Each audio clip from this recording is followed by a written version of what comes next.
everyone. We are so excited to be back once again to get together and talk about real woman issues that concern friends, wives, mothers, educators, and entrepreneurs. I cannot wait to start the show, so let's get going.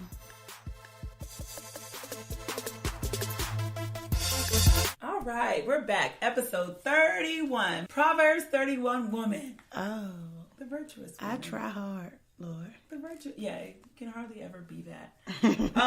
But this podcast, and I guess it's kind of relevant, is about being a creative.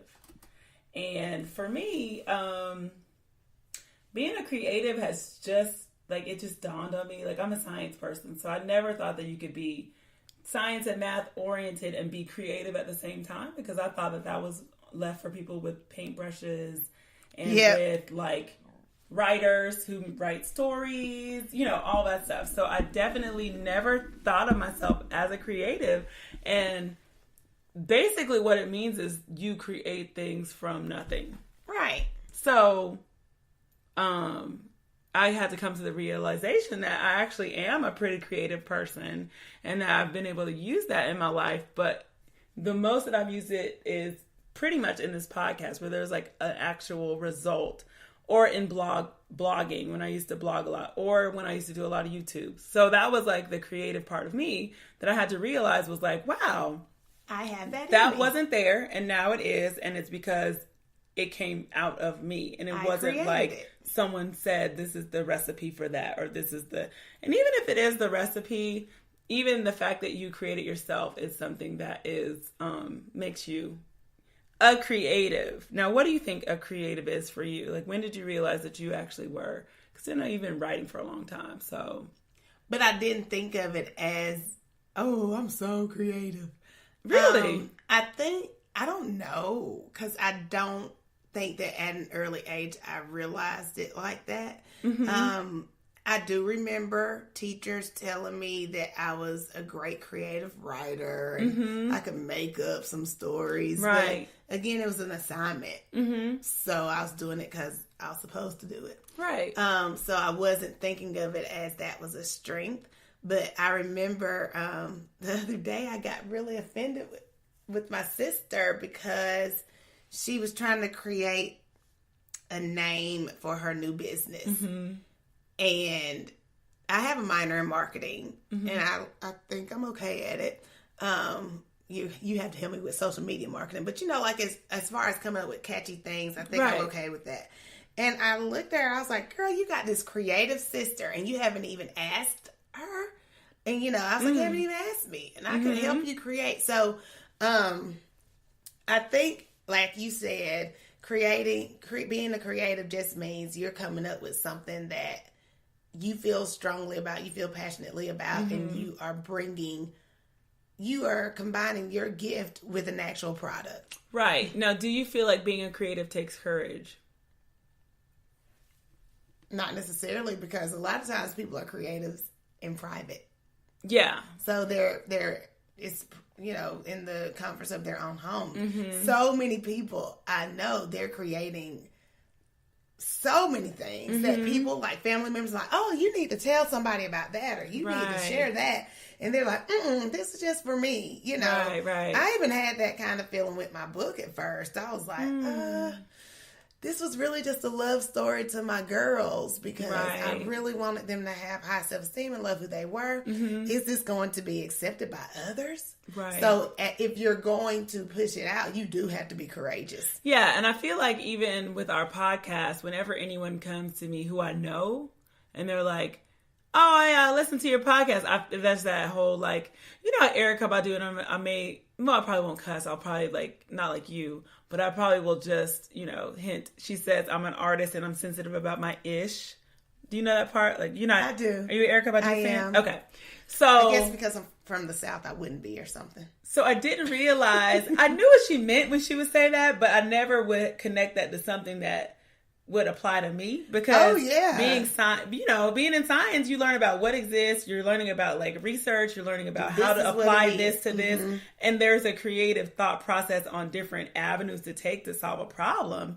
But that's pretty much it. So to me, it was one or the other. So when I started creating things, I was like, oh my gosh, like when people would come to me like, I saw your blog post or I saw your YouTube or whatever, and I would be like, really? Oh my God, I'm so sensitive about, like, I don't want. What did you think? Yeah, I didn't want to hear what they thought. Yeah, all of that. And I was like, interesting. Why am I feeling this way? I've never felt like that about any work that I've ever done because, so I thought there was a certain level of courageousness that has to come along with sharing it because it is your baby. It does come from you. It is something you have made from yourself. So being sensitive about your ish is like kind of a thing. I get it. It is. It is. So the fact that you can share and share and share, and I want to encourage you guys to share our podcast because yes, while we are sensitive, I do like being able to reach people and being able to have that connection.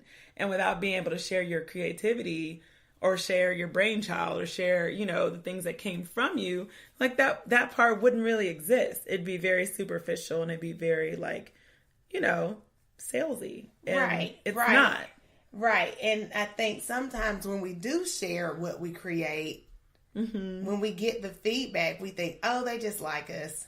Yeah. Or, oh, they just like me. Oh, they don't, oh. But I think I've read a devotional called The Call to Create. Like, and it's just talking about how we are called by God to create things to help our fellow man. So I think that we've all been given a gift that we are supposed to be sharing with the world. And it's not necessarily, like you said, painting a picture, right? But Sewing. It could be that, right? It could be that you're creating a course or you're creating a device that's going to help enhance someone's life, and I think that's our purpose. We are called to create, but a lot of us think when we hear creative, we think, that's not really a paintbrush. Yeah, that's not really what I do. I was talking to my friend Tanika about that, and we kind of have the same personality as far as like, the whole this is what we do and this is how you do it. And she also had that, and this is why it brought it to my attention was that I wonder how many other people out there feel like they're not creative because of their job label. And, like she worked for CNN. So it's like, I just take the news and I turn it and I flip it and I edit it. But, so she felt kind of like, well, maybe that's not necessarily a creative job. I'm not making a script. Or I'm not, doing that. But she is a super creative person. And and you can see it in her, The White Dress Project. So it was like, are we really, in our jobs, are we really using that creativity? And could that be the reason why we aren't fulfilled where we are? Yeah. People who, teachers, if they take someone else's lesson plans and they, use them, are you really as invested in them doing well or not? Or if it's something that you actually created, are you going to be tweaking? Are you going to be like passionate about it? Are you going to be making sure those connections are made? Like, I feel like when it's something that is more valuable, you're not just like taking, or you actually took the time to learn it and learn it right, then it's better than just like carbon copying something and like just not really making it your own. Right. And, creativity, I feel like spawns innovation as well. So, and that can be being innovative in, the way that you present it. Like that example that you just gave.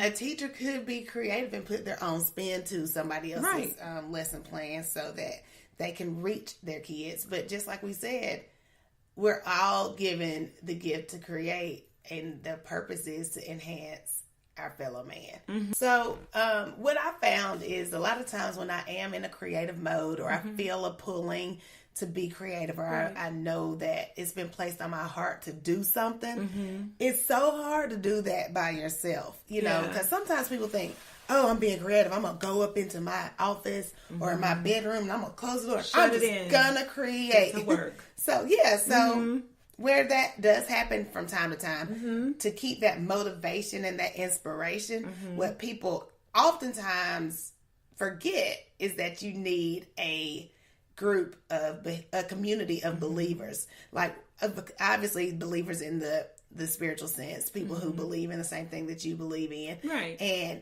you also need a people of believers, meaning people who believe in you. In you, because I know that a lot of ideas that we even come up with, even if it's for Sweet Tea and Sunshine, when we're thinking about it in our isolation by ourselves, sometimes we can talk ourselves out of things, or we're like, oh, that's crazy. I don't know my God, that. I just got chills because I thought about our big plans that we have coming up.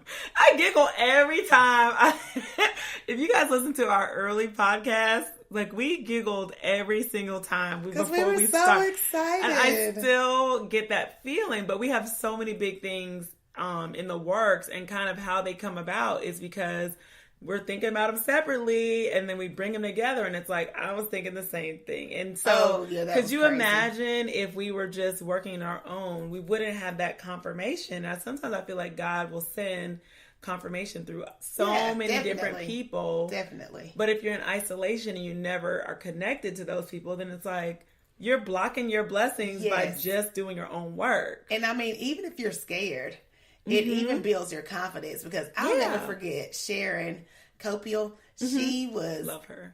She is such a supportive person who will bounce ideas off with you for hours and hours and hours. Talk about creative. Yeah, she's super creative. So I just remember when the first thoughts crossed my mind about doing my book, I was still kind of like, I don't know about this, Sharon. I know you're going to do all these things and design it and blah, blah, blah, but I don't know. She was like, girl, you make me excited when you talk about why you wrote this book. You are bringing to the light some things that people need. And I'm just like, what? Are you serious? Right. And then even you guys, before we were talking about us bouncing ideas off, but we haven't obviously always been business partners. Right. We're friends first. And so, even when I started trying to do my little, my book launch, just you were there to support. Oh yeah, that'll be a great idea. Yeah, I'm going to come and work, or I'm going to come and bring my kids.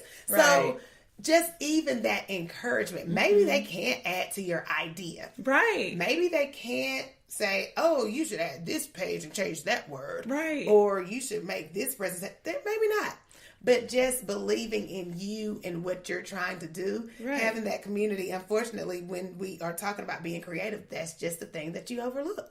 Yeah, and in my mind, I really do imagine, and I don't know why paintbrushes and painters keep coming to mind, but they have their own little studio and they have their own, whatever. And I never think of them as in a group of painters. Collaborative. They're not, when I don't know if that's something that can happen there. Or even writers who take a year off and they go to their bungalow in the mountains. And isolation. And isolate. But the kind of creativity that I think I thrive on, and you, or, groups of people who can bounce ideas and share ideas and feel trust. And, we even have a podcast group that we're a part of, just because it's like, okay, yes, I like that. Yet, no, I don't like that. And it's a trust thing. And, so I think that really helps. So do you think it has to be a structured business meeting environment? I think it works when it's not.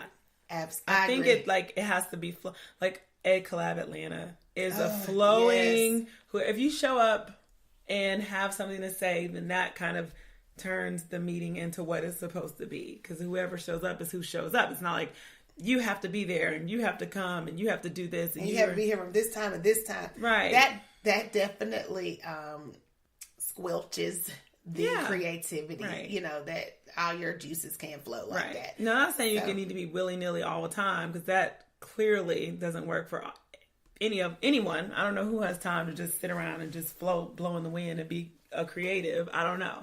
And there are some people that do that, I'm sure, but not in my circle. I don't know.